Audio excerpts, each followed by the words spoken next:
ส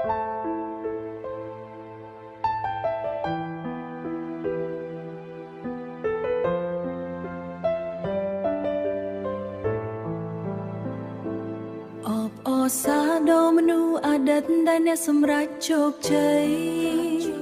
ថ្ងៃនេះអូនបានឃើញឈ្មោះបងលេងលើផ្លូវសូបិនពេលនេះខ្លះធ្លាប់ឈឺចាស់ជាមនុស្សពេញលេញពេលយើងអង្គុយមើលភ្លៀងធ្លាក់បងធ្លាប់ប្រាប់ថាមួយថ្ងៃបងនឹងធ្វើឲ្យបានអូនមិនដឹងទេថាផ្លូវបងពិបាកប៉ុណ្ណាបងបានដល់ទីដែលបងប្រាថ្នាតួអូនមិនមែនជាមនុស្សក្បែរបងដូចមុនតែចិត្តអូននៅសប្បាយអបអរសាទរមនុស្សអាដិតដែលអ្នកសម្រេចជោគជ័យ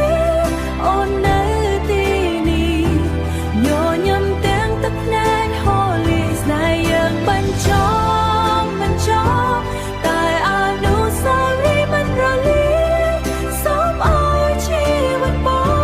ងជួបតែជាប៉ុនលោកអូនក៏មានផ្លូវអូនបងក៏មានមនុស្សថ្មី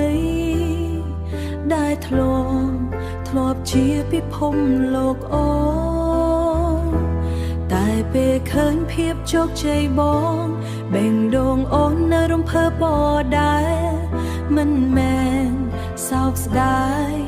ដែលយើងមិនអាចបន្តតែអូនរីករាយដែលបងមិន